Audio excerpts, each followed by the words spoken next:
Hi words, welcome to the hidden real channel. இன்றைக்கி பாருங்கள், ஒரு சின்ன பதிவு. இந்த பதிவில் என்ன பண்ணுறோம்னா, இங்கே எப்படி தண்ணியில் விளக்கு ஏற்றுறது அப்படிங்கிறதுக்கான ஒரு முயற்சியாக பண்ண போகிறாங்க. ஏன்னா அதில் பாருங்கள், இப்போ வழக்கமாக அந்த அந்த முயற்சியில் இப்போ வழக்கமானது எண்ணெய் ஊற்றி திரி போடுறது.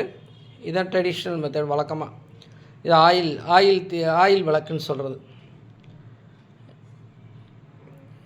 இப்போ இன்னொரு திரி கையில் வச்சுருக்குறாங்க. இந்த திரி இது துணி தான். துணியில் திரி வச்சுருக்குறாங்க. இப்போ அதை தண்ணியில் எப்படி விளக்கு போடுறதுன்றதுக்காக முயற்சி பண்ணுறாங்க. தண்ணி எடுத்து விளக்கு தண்ணி ஊற்றுறாங்க. தண்ணி தான் அது. வேணும்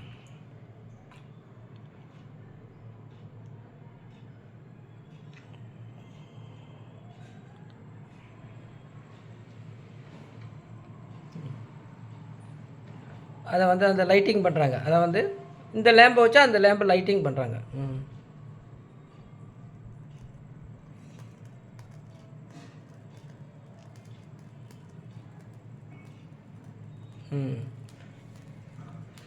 வியூவர்ஸ் பார்க்குறீங்களா? இப்போ இப்போ இந்த தீபம் தண்ணியில் எரிஞ்சிக்கிட்டு இருக்குது. தண்ணியில் எரிஞ்சிக்கிட்டு இருக்குது. சீக்ரெட் என்ன அப்படிங்கிறது, இது எப்படி தண்ணியில் எரியுது அப்படிங்கிறத இந்த பதிவில் நம்ம விளக்க போகிறோம் வியூவர்ஸ்க்கு. வியூவர்ஸ், இந்த திரி எப்படி தெரியுன்னு கேட்டிங்கன்னா, நம்ம மரத்தினுடைய பால், அதாவது ஆலமரத்து பாலாக இருக்கலாம், இல்லை வேறு எந்த பழம் இருக்கலாம். இப்போ இந்த திரி எதில் தயார் பண்ணது அப்படி கேட்டிங்கன்னா, பலாப்பழம் இருக்கு இல்லையா, பலாப்பழத்தை காய வெட்டும் போது அதில் ஒரு பால் வரும் இல்லையா, அந்த பாலில் தொய்த்து எடுத்த துணியைத்தான் திரியாக போட்டிருக்குறாங்க. அந்த திரியை பாலில் தொய்த்து எடுத்து காய வச்சுட்டு வெயிலில் காய வச்சுட்டாங்க. வச்சுட்டு இப்போ அந்த திரியை தான் இப்போ அவங்க லைட்டிங் பண்ணி காட்டியிருக்கிறாங்க. எப்படி எரியுதுன்னு பாருங்கள். இப்படித்தான் அந்த பண்டைய காலங்களில் ஸோ ஆயில் இல்லாத காலங்களில் இவங்க லைட்டு ஏற்றுறதுக்கு ஆழம் பாலை பயன்படுறாங்க. அதாவது தாவரத்தினுடைய எந்த பாலை வேணாலும் பயன்படுத்தலாம். ஏன்னா அது ஒரு ஹைட்ரோ கார்பன் அப்படிங்கிறதுனால அதை இது பண்ணிக்கலாம். ஏன்னா மரத்தினுடைய பால் எந்த பாலாக இருந்தாலும் சரி, அது ஹைட்ரோ கார்பன் பெட்ரோலும் ஹைட்ரோ கார்பன் தான்.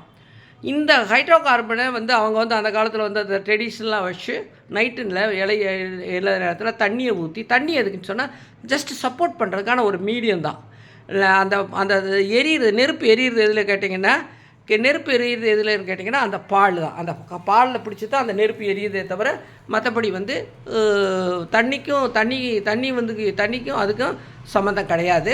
ஸோ இப்படி தான் பண்டைய காலங்களில் இரவு நேரங்களில் வெளிச்சத்தை உண்டு பண்ணுறதுக்கான ஒரு ஒரு ஒரு ஒரு அணுகுமுறையை அந்த ஆதி மனிதர்கள் பண்ணாங்க அப்படிங்கிறத டெமோ பண்ணுறதுக்கான ஒரு பதிவாக தான் இந்த பதிவை நம்ம செய்கிறோம் வியூவர்ஸ்.